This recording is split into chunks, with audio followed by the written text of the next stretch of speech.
Here we are, back in Istanbul. But we've been here before. We learned how the Ottomans roasted, ground, and served coffee on this very street. We dove into coffees linked to art and design throughout history, met the first head baristas, the Kahveci Basha, saw how the jezve is made, and even visited the first coffee farm in Turkiye. So in this series with Kurukahveci Mehmet Efendi, we're gonna kick things up a notch. We're gonna go a little bit further, tracing the historic coffee trail as it left Istanbul, traveled through the Balkans, and made its way into Europe. This is a story of empires and conquest, of trade and tradition, how coffee shaped cultures, but also, of course, brought people together. So our journey starts not too far from here in a small but important city close to the border of Bulgaria and Greece.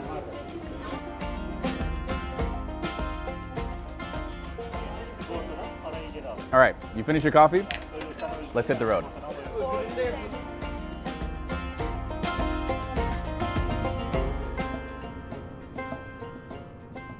Now, I may not be a historian or expert on the Ottoman legacy, but I travel to explore, to learn and gain new perspectives on the ground, to meet people, feel that sense of place, and of course, taste what the world has to offer. And if you're like me, that's what you're here for too. So we begin our coffee adventure here in the beautiful city of Edirne, which might not be the first place that comes to mind when you think of coffee's connection to Europe, but it played a pivotal role. Edirne was once the capital of the Ottoman Empire back in the 14th and 15th centuries. But later on, once the capital moved to Istanbul and the Sultans got a taste for the new brew, this city became coffee's gateway to the rest of the Balkans and eventually Europe. And this magnificent structure behind me is the Selimiye Mosque. It was built in 1575 and it's actually regarded as one of the greatest mosques in Ottoman history. It's now a UNESCO heritage site, but back in the day it was designed and built by the chief imperial architect of the Ottoman Empire, Mimar Sinan, who he himself regards this place as his masterpiece. Ah, hey Mimar. And while you might compare him to your favorite artists or architects throughout history, for me, living in Barcelona, I sort of see him as the Gaudi of the Ottoman times. Mimar Sinan was more than just an architect. And with over 300 works throughout his lifetime, he helped elevate Islamic culture to something even more monumental in his time. Walking through the streets of Edirne, I could only imagine how they had been shaped over the centuries, through architecture, culture, and of course, coffee. Mehmet Efendi can be spotted at small cafes around the city with local coffee merchants serving coffee through the window just like this. I shared a few sips with the guys, and the coffee was good. That said, coffee is not the only liquid delicacy around here. This is the famous almond marzipan sweet of Edirne. And I think this would pair really nicely with coffee. But this is the shop where you can find a local drink called hardaliye. So this is made from fermenting grapes, but before the point of alcohol, as well as mustard seeds. So it's got a tart acidity, which I quite like, as well as a bit of like a spiciness at the very end from the mustard. Don't leave the city without trying it. All right, so we are walking around Edirne, and I'm really trying to find an authentic kahvehane, or an old coffee house, somewhere that still serves Turkish coffee in the traditional way with the jezve. Doesn't need to have even sand or anything fancy, but I'm realizing a lot of the places have kind of converted to using the machines now. Much more practical, but not as visually stimulating of what I'm looking for.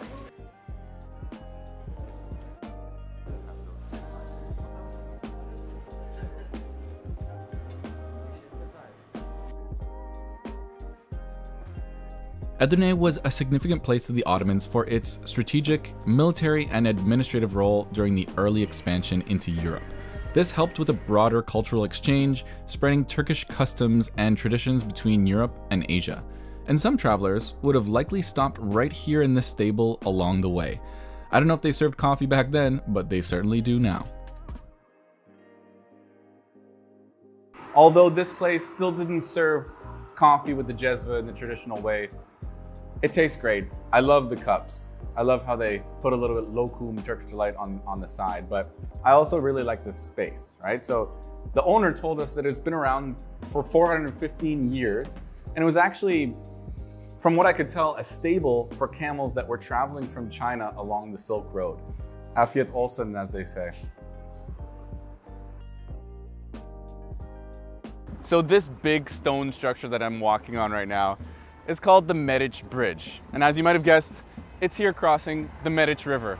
So even though it was built in 1847, quite a bit after coffee started to migrate into the western part of the Ottoman Empire, it still served a very integral purpose, not only for the military, but also trade and just bringing people into the West, into Europe.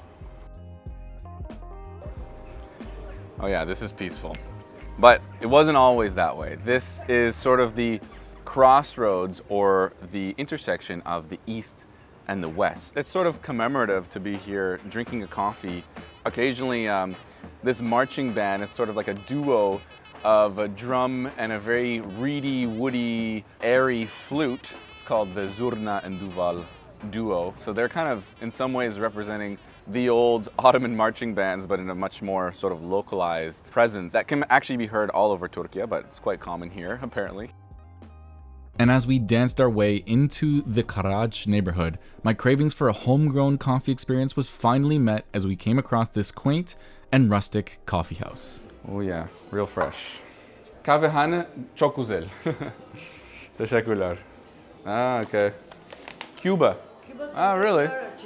Ah, so all of this coffee, Cuba? Yes, ah, okay. yes. Wow, this place is exactly what we've been looking for. In fact, they even gave us some of their special cookies. But we're here for the coffee. So this place is called Kahveci Mehmet Efendi, which is our friend over here. Very kind and experienced barista. He showed us the whole process.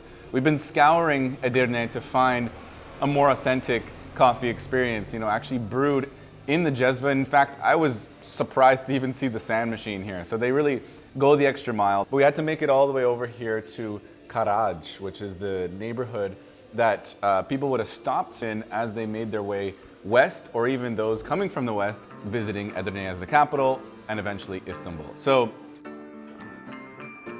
great coffee, not too dark, lokum, Turkish delight. Very different flavor from the last one we tried.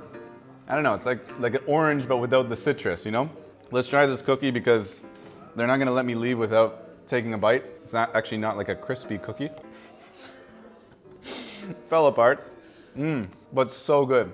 If you're in Karac, visit this place for a more authentic Türk Kahvesi experience. Although it seems like more of a tourist destination now, the former Orient Express would have passed right through this old train station in Karac, bringing the travelers to and from Istanbul with a few railway remnants to remind us of what was probably quite the bustling hub. I've always been so curious about visiting the northwest of Turkey, a region less traveled by tourists to the country, yet rich with its own unique vibe, and as we saw, an important link to the West throughout history. Edirne in its height was a city where coffee took off, but it certainly didn't end there.